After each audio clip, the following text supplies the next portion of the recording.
Namaku Rani, usia 27 tahun. Aku lahir dan besar di Jakarta, punya impian sederhana, kerja kantoran yang tenang, nikah sama orang yang aku cinta, lalu hidup bareng orang itu sambil bangun keluarga kecil yang hangat. Tapi kenyataan hidup ternyata bisa kejam banget. Sore itu, ayahku tiba-tiba memanggilku ke ruang tamu. Wajahnya tegang, berkeringat, dan penuh beban. "Rani, Papa mau bicara serius." Suara itu langsung bikin jantungku deg-degan. Aku duduk di depannya sambil berusaha tenang. Padahal dalam hati aku udah nebak ini pasti soal utang. Dan dugaanku benar. Perusahaan ayah bangkrut. Dan utang menumpuk. Kalau nggak segera dibantu, rumah kami bisa disita. Bahkan ibu bisa kehilangan toko rotinya yang jadi satu-satunya penghasilan. Tapi aku nggak siap dengan kalimat selanjutnya. "Kamu harus menikahinya, Ran. Hanya itu satu-satunya cara menyelamatkan keluarga kita." Awalnya aku pikir ayah bercanda. Menikah? Sama siapa? Dan kenapa itu bisa jadi solusi? Tapi kemudian nama itu keluar dari mulutnya. Abiola. Dia rekan bisnis Papa dari Afrika. Dia baik, sopan, dan dia butuh istri. Buat visa tinggal di Indonesia. Rasanya dadaku seperti diremas. "Ayah, aku bahkan belum pernah ketemu dia." Aku protes. Suaraku bergetar. "Kenapa aku harus jual diri demi utang ayah?" Ayah terdiam, menunduk. "Ini bukan jual diri, Nak. Ini pengorbanan. Abiola juga akan bantu semua urusan bisnis kita. Ini kesepakatan." Aku menangis malam itu, sendirian di kamar. Rasanya seperti dijual. Tapi di sisi lain, aku tahu kalau aku nggak setuju, keluargaku bisa kehilangan segalanya. Dan aku nggak tega lihat ibu sakit-sakitan karena stres. 2 minggu kemudian, aku menikah. Dengan pria yang bahkan belum pernah aku sentuh tangannya. Abiola. Seorang pria Afrika yang tinggi besar. Kulitnya gelap seperti malam, matanya dalam dan tajam, tapi ada kelembutan di sana. Saat kami pertama kali bertatap muka, dia hanya menatapku dalam-dalam dan mengangguk pelan. "Saya Abiola," katanya dengan logat Inggris yang berat, tapi dia berusaha keras bicara bahasa Indonesia. "Terima kasih sudah menikah saya." Aku hanya membalas dengan anggukan.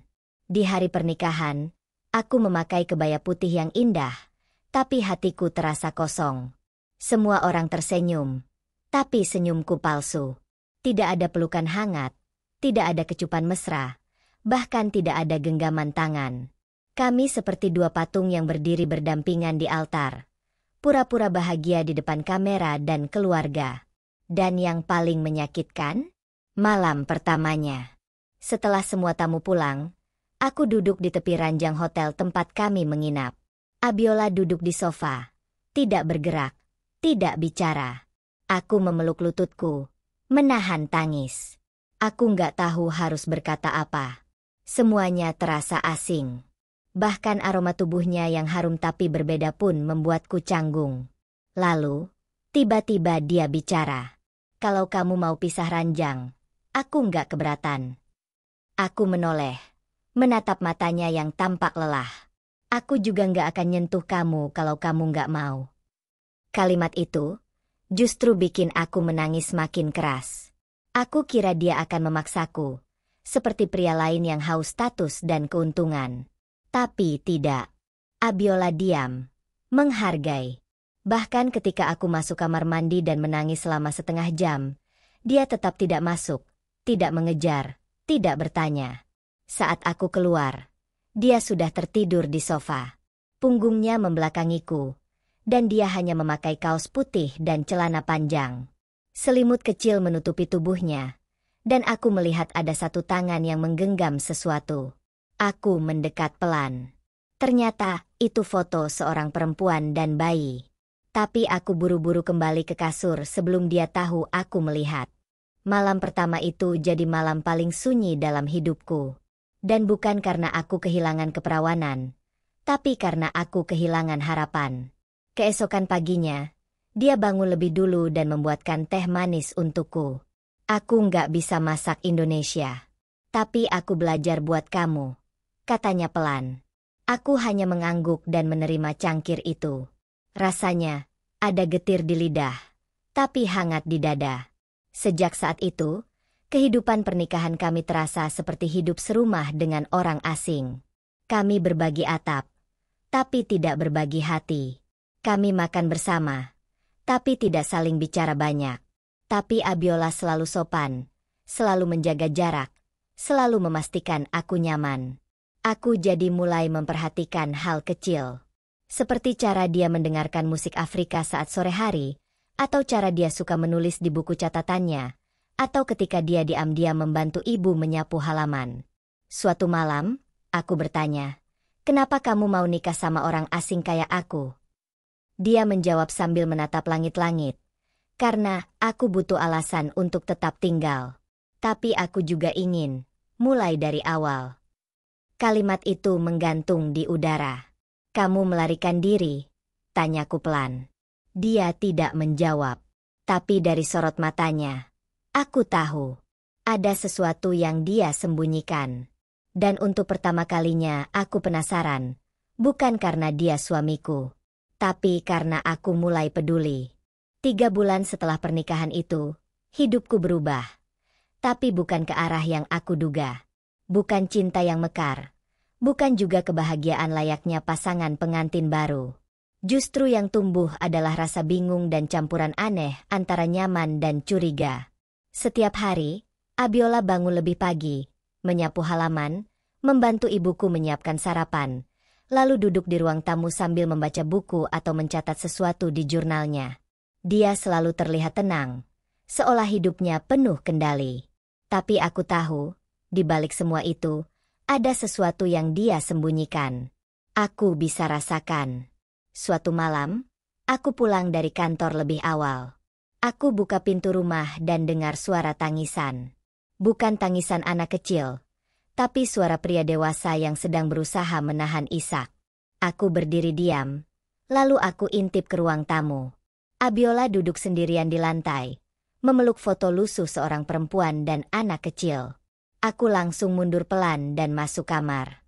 Aku tahu aku nggak boleh nguping, tapi rasa penasaran ini makin besar.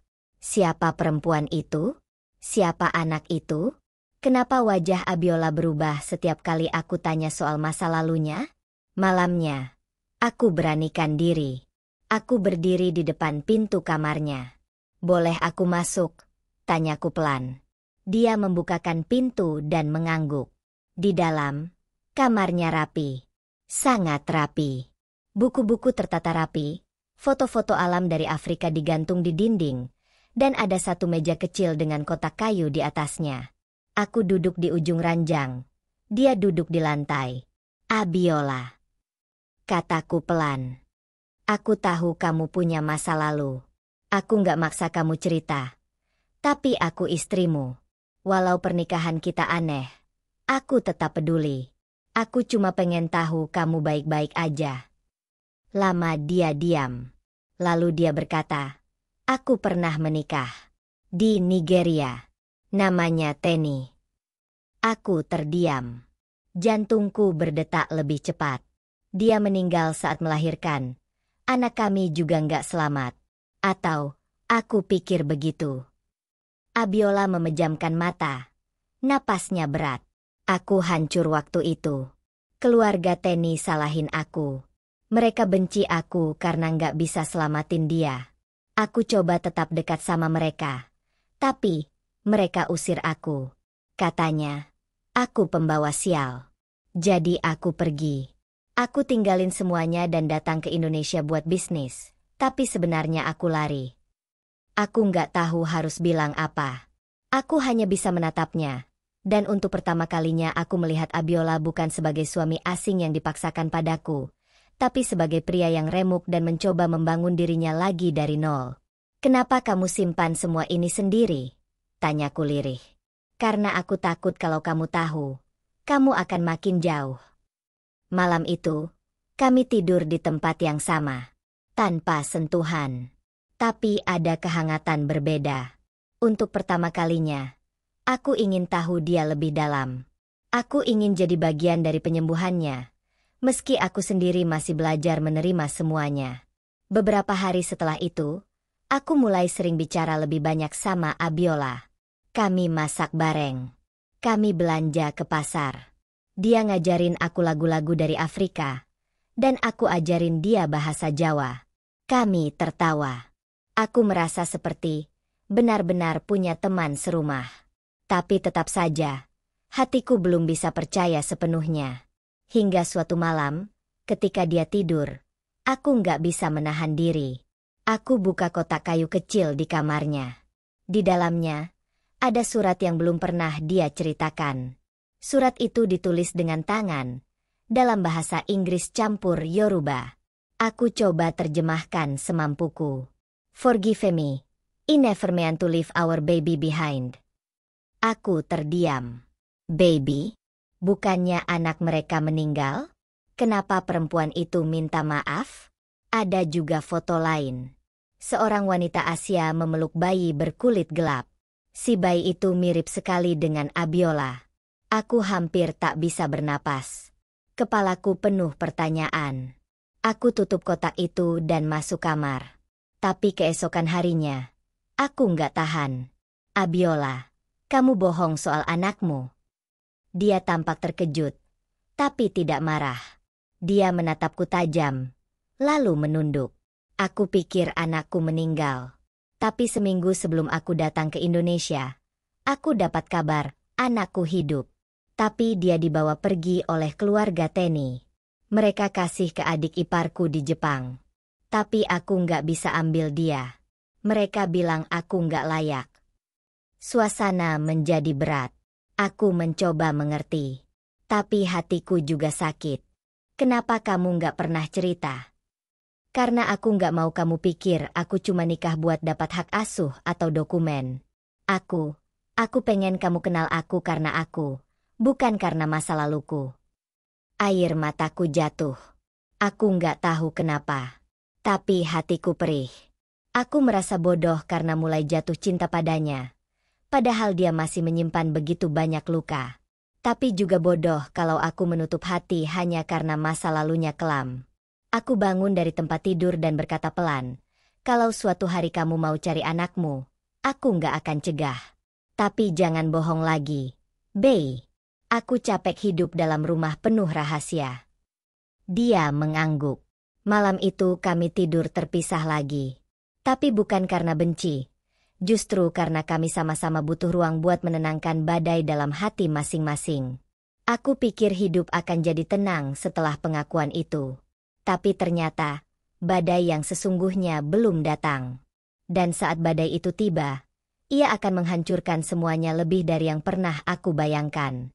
Setahun sejak aku dan Abiola menikah, semuanya terasa berubah pelan-pelan. Dari yang awalnya canggung dan saling diam, menjadi dua orang yang bisa tertawa, bahkan saling menatap tanpa beban. Abiola bukan lagi pria asing yang duduk di ujung ranjang tanpa suara, tapi seseorang yang kini menunggu kepulanganku dengan secangkir teh hangat, yang menjemputku pulang kerja meski hujan turun deras, yang mendengarkan keluh kesahku soal kantor, dan yang memijat punggungku pelan saat aku kelelahan. Cinta datang diam-diam, tanpa aba-aba, tanpa aku sadari. Aku nggak tahu kapan tepatnya aku mulai menyayanginya. Mungkin saat dia tertawa pertama kalinya saat aku menjatuhkan garam ke dalam teh manis, atau saat dia menyanyi lagu Nigeria yang liriknya nggak aku ngerti, tapi nadanya membuat hati tenang. Semakin hari, hatiku terasa makin penuh oleh kehadirannya. Dan aku tahu, meskipun pernikahan kami awalnya tanpa cinta, sekarang aku nggak bisa membayangkan hidup tanpanya. Malam itu, malam ulang tahun pernikahan pertama kami, dia buatkan makan malam khas negaranya. Ada jollof rich, ayam pedas yang aromanya tajam tapi rasanya luar biasa. Di meja makan, dia menyalakan lilin kecil, lalu menyerahkan sebuah kotak coklat dengan pita emas. Aku membukanya dan mendapati kalung kayu berbentuk pohon baobab, pohon kehidupan katanya, yang di kampung halamannya dianggap simbol kekuatan dan kesetiaan. Kalau kamu pakai ini, aku anggap kamu rumahku, katanya. Aku ingin menjawab, ingin bilang bahwa aku juga merasa dia rumahku, tapi saat mulutku baru akan terbuka, tiba-tiba terdengar suara ketukan keras dari pintu depan. Dek! Ketukan itu bukan seperti tamu biasa. Nada ketukannya mendesak, seolah membawa kabar buruk.